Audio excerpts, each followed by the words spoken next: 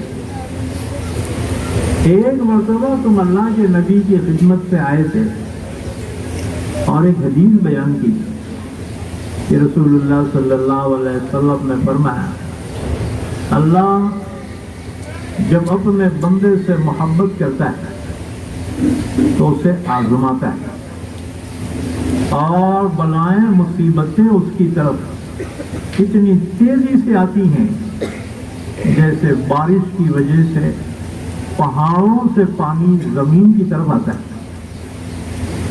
اللہ جس بندے سے محبت کرتا ہے اس کو آزماتا ہے. وَلَنَبْلُوَنَّكُمْ بِشَيْءٍ مِّنَ الْخَوْفِ وَالْجُوعِ وَنَقْصٍ مِّنَ الْأَمْوَالِ وَالْأَنفُسِ وَالثَّمَرَاتِ وَبَشِّرِ الصَّابِرِينَ. اللہ نے فرمایا مسلمانوں ہم ضرور تم کو آزمائیں گے, ہر طرح سے آزمائیں گے. یہ NRC کیا تھی جی؟ آزمائش تھی, پورے مسلمانوں پر. ہاں جی فساد کیا تھا؟ اللہ کی آزمائش. کورونا کیا ہے؟ اللہ کی آزمائش.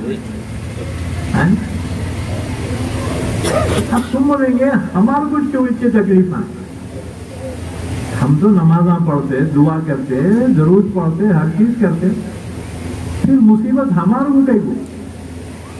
اللہ نے فرمایا ہاں تمہارے کوئی مصیبت دوں گا, آزماؤں گا. ہاں جی سونا اگر مکس ہو جائے نا تو سونار کیا کرتا ہے اس کو آگ کی بھٹی میں دباتا ہے. دیکھنے ہمارے کو رحمت آ رہی ہے کیا کرتا رہی ہے, لیکن اس کی نیت یہ ہوتی ہے اس کا کھوٹ ختم ہو جائے, اس کی مکسنگ ختم ہو جائے. اللہ تعالیٰ ایمان کو کامل بنانے کے لیے مصیبتوں کی بھٹیوں میں تم کو تپاتا ہے تاکہ تم کندن بن کے نکلو, پھر زیور بنو گے اور پھر پوری دنیا کی آنکھوں کے تارے بنو گے. آزمائش کے بغیر میں, قربانی کے بغیر میں, مجاہدے کے بغیر کوئی درجہ حاصل نہیں ہوتا اور منزل مقصود بھی اس سے حاصل نہیں ہوتا. آزمائش, صبر. اور اللہ نے فرمایا ان اللہ مع الصابرین. صبر کوئی معمولی چیز نہیں ہے. جس جو صبر کرتا ہے نا اللہ کی مدد اس کے شامل حال ہو جاتی ہے, اللہ اس کے ساتھ ہو جاتا ہے. تو بہرحال اس نے کہا تم نے اللہ کے نبی کی حدیث بیان کی. اللہ جب کسی بندے سے محبت کرتا ہے اس کی طرف بلائیں مصیبتیں اتنی تیزی سے آتی ہیں جیسے بارش کے زمانے میں پہاڑوں سے پانی زمین کی طرف جس تیزی سے آتا ہے. کہنے لگی میں جب سے اس گھر میں دلہن بن کے آئی میں نے کوئی تکلیف نہیں دیکھی. تو مجھے خیال آیا کہ کہیں تم منافق تو نہیں ہو, کیونکہ اللہ مخلص ایمان والوں کو آزماتا ہے. اور تمہارے گھر میں کوئی تکلیف نہیں ہے تو کہیں ایسا تو نہیں کہ تم منافق ہو گئے؟ اسی لیے میں نے تم سے طلاق کا مطالبہ کیا تھا، لیکن جب ہم اللہ کے نبی کی خدمت میں جانے لگے تو راستے میں تمہارے پیر کو اس چٹان سے زخم ہو گیا، خون نکلا، تو میرے دل میں خیال آیا کہ تم منافق نہیں ہو، تم ایمان والے، اور یہ زخم کا لگنا یہ اللہ کی طرف سے ایمان والوں کے لیے آزمائش ہے۔ بس میں نے طلاق لینے کا ارادہ ترک کر دیا۔ تو صبر انسان کی زندگی میں آ جائے نا، وہ انسان کامیاب۔ تم بولیں گے مسلمانوں کو صبر کیوں نہیں ہوتا ہے، کیوں جذبہ آ جاتا ہے مارنے مرنے کا؟ اس لیے کہ گوشت زیادہ کھاتا ہے، گوشت جب کھاتا نا اس کی گیس بنتی، ابھی گیس نیچے سے نکلی نا غنیمت ہے، نہیں تو اوپر چڑھتی ہو، جب سینے میں آتی نا دل پھڑ پھڑ بولتا ہے، انہیں بولتا ارے کیا اٹیک آ رہا کیا ہے؟ اٹیک نہیں رہتا، لوگ بیماری سے کم مر رہے، ہیبت میں زیادہ مر رہے۔ کورونا سے لوگ اتنے نہیں مرے، ہیبت میں زیادہ مرے۔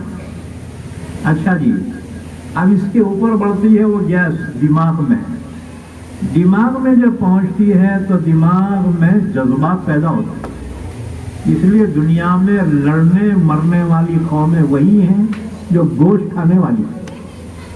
اب جو ترکاری کھاتا نا، گھاس کھانے والی بکری کبھی نہیں لڑتی، یعنی گوشت خور ہی لڑ سکتا ہے۔ تو ہمارے کو صبر کیوں نہیں ہوتا؟ دن رات گوشت۔ ایک بات یاد رکھو، گوشت میں شفا ہے۔ اب ڈاکٹر بولتے ہیں مسلمانہ گوشت بہت کھارے، نکو کھاؤ جی تم گوشت، تمہاری صحت اچھی رہتی، بی پی بھی اچھی رہتی، شوگر بھی اچھا۔ ہم کہتے ہیں کم وقت تجھے کیا پتا، ہماری شفا تو گوشت میں ہے، تمہیں کیا معلوم ڈاکٹر؟ لیکن نقصان گوشت میں نہیں ہے، مسالے میں ہے۔ مسالے ڈال دو نا، تیل مسالے، یہ ہے بیماریوں کی جڑ۔ ورنہ اللہ نے گوشت کو حلال کیا، اس میں جو ہے بیماری ہو ہی نہیں سکتی۔ بہرحال اب رہے گی یہ بات، اپنی بچیوں کی اچھی تربیت کرے اور بچیوں کا نکاح کر دے۔ اب وہاں پر مسائل پیش آئیں گے۔ ہاں جی، اس دنیا میں عورت پر ظلم کرنے والا مرد نہیں ہے، یاد رکھو۔ یہ زمانے میں کرتا ہوں گا، اس زمانے میں عورتوں پر ظلم کرنے والی عورت ہے، ساس کی شکل میں، ننند کی شکل میں، یہ سور پھونکتی ہے، کانا بھرتی، ماں بیٹے کے کان بھرتی، ہاں جی، بہن بھائی کے کان بھرتی۔ یاد رکھو، محض سنی سنائی پر عمل نہ کرو۔ اللہ نے فرمایا فتبینوا، تحقیق کرو، تحقیق کے بغیر فیصلہ نہ کرو۔ اچھا، کیا گھروں میں جھگڑا نہیں ہونا وہ گھر اچھا ہے؟ نہ، میں کہتا ہوں جس گھر میں جھگڑا نہ ہو وہ انسانوں کا گھر نہیں ہے۔ وہ جھگڑا تو ہونا ہی ہے، اختلاف تو کمپلسری ہے۔ نبی کے گھر میں ہوا، ہم کو نہیں، تم بتا رہی نبی گھر میں ہوا۔ ہاں، رسول اللہ صلی اللہ علیہ وسلم نے 9 بیویوں کے درمیان باریاں مقرر کی، روز ایک کے پاس حضور رہتے تھے، لیکن عصر کی نماز کے بعد حضور اپنی تمام بیویوں کے گھروں پہ پہنچ کر ان کو سلام کرتے اور خیریت معلوم کرتے تھے، اور پھر قیام کرتے تھے اس بیوی کے پاس جن کی باری ہوتی تھی۔ ایک مرتبہ حضور صلی اللہ علیہ وسلم اپنے بیویوں کو سلام کرنے تم میرے بیویوں کو حضور سلام کرتے تھے؟ ہاں جی، سلام سلامتی کی دعا ہے کہ ہمارا دماغ خراب ہے، ہم یہ بولتے ہم جوروں کو سلام کرنا بولتا اور کر، تیرے آقا نے کیا تو غلام ہے، یہ تو نبی کا طریقہ ہے۔ ام المومنین عائشہ رضی اللہ عنہا فرماتی ہیں حضور جب بھی گھر میں تشریف لاتے تو گھر والوں کو سلام کرتے، سلام دعا ہے، سلامتی کی دعا ہے۔ اچھا جی، ایک بات یاد رکھو کہ جب تم گھر میں داخل ہو، اگر بسم اللہ کہہ کر سلام کر کے داخل ہو، اس گھر میں جھگڑا نہیں ہو سکتا، کیونکہ شیطان وہاں سے بھاگ جاتا ہے اور اپنے ساتھیوں کو بولتا ہے چلو رے، لا مبیت لکم ولا عشاء، یہاں نہ رات کا ٹھکانہ ہے اور نہ یہاں کھانا ملنے والا ہے، بھاگ جاتا ہے، جھگڑا ہی نہیں ہو۔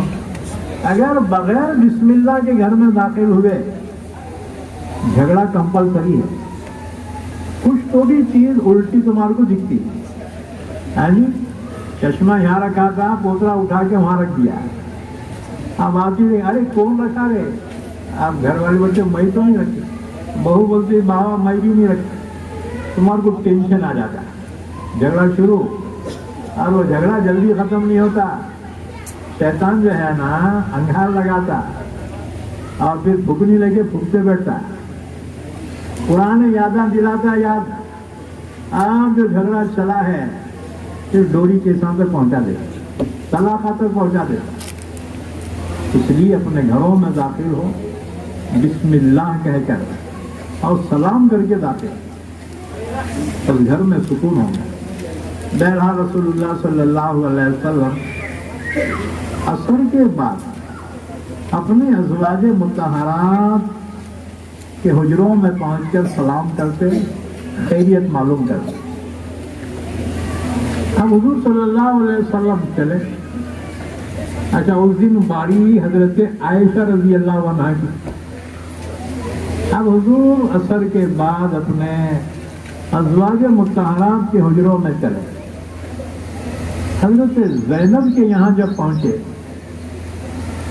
تو انہوں نے کہا یا رسول اللہ صلی اللہ علیہ وسلم میرے پاس شہد موجود ہے، حضور کو شہد بہت پسند ہے، کب میں وہ پیش کرتا، ابھی کا شہد پی کے پھر چل جاتا۔ حضور نے فرمایا اچھا لا لے، حضرت زینب نے شہد پیش کیا اور حضور نے وہ شہد نوش فرمایا، تھوڑی دیر تو ہوتی نا جی۔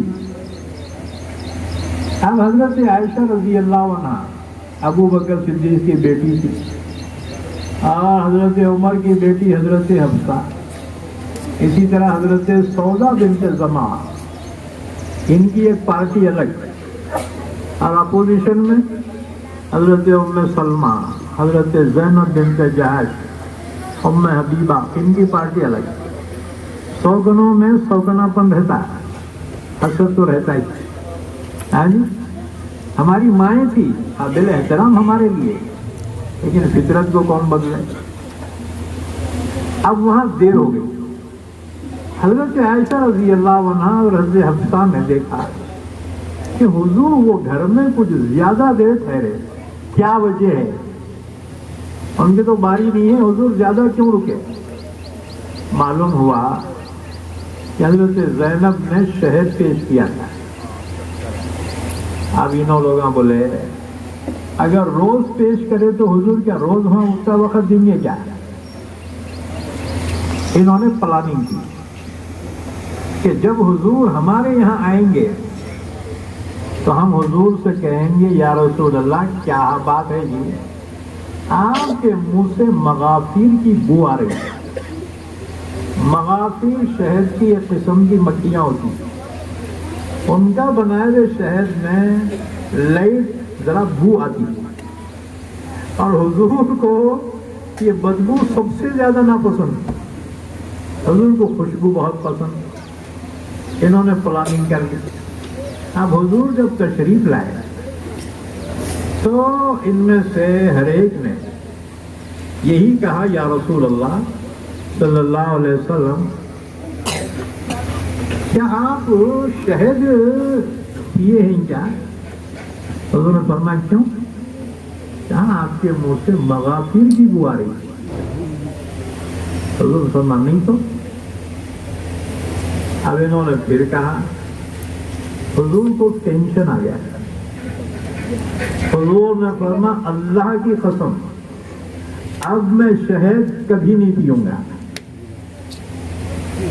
صحیح ٹینشن کی وجہ بنی نا، آپ نے ٹینشن میں آ کے کہا اللہ کی قسم میں اب کبھی شہد نہیں پیوں گا۔ قسم کھائی شہد کا پینے۔ اللہ نے آیت شریفہ نازل فرمائی سورہ تحریم میں، یا ایھا النبی لما تحرم ما احل اللہ لک۔ اے نبی کیا ہو گیا آپ؟ اللہ نے جو چیز حلال کی ہے اسے آپ نے حرام کر دی، کیوں؟ تبتغی مرضات ازواجک، بیویوں کو خوش کرنے کے واسطے، عورتوں کو خوش کرنے کے واسطے۔ بس یہ حضور صلی اللہ علیہ وسلم نے اس تنبیہ کے بعد اپنی قسم کو توڑا، ایک غلام کفارے میں آپ نے آزاد کیا، اور پھر آپ نے شہد پینا استعمال کرنا شروع کر دیا۔ تو معلوم ہوا نبی کے گھر میں بھی ٹینشن ہوئے ہیں، لیکن اس سے قائم نہیں رہنا، فوراً کمپرومائز کر لینا۔ اور دیکھو اکثر بچوں کی زندگیاں برباد کرنے والے ان کے ماں باپ ہوتے ہیں۔ ہاں جی، بچی تو اپنے شوہر کے گھر جانا چاہتی ہے، لیکن اماں بولتی ہے اگر تو گئی نا میرا مرا ہوا منہ دیکھیں گی۔ ہم کہتے ہیں مری تو اچھا ہے بڈھی ہے۔ بچوں کی زندگی تباہ کر رہے ہیں، ان کے ٹینشنوں کی وجہ سے بہو بیٹیوں کی زندگیاں برباد ہو رہی ہیں۔ یاد رکھو اپنی بچیوں کو اچھی تربیت دو، اور ان کی زندگی میں کچھ اونچ نیچ ہو جائے ان کو سنبھالا دو، اللہ کا حکم آپ کے لیے۔ بہرحال میں مبارکباد پیش کرتا ہوں اس مدرسے کے تمام ہی ذمہ داران اور خادمین کو، اور معلمین اور معلمات کو، اور بچیوں کو، بچوں کو۔ اللہ تعالیٰ ان دونوں اداروں کو قائم اور دائم رکھے۔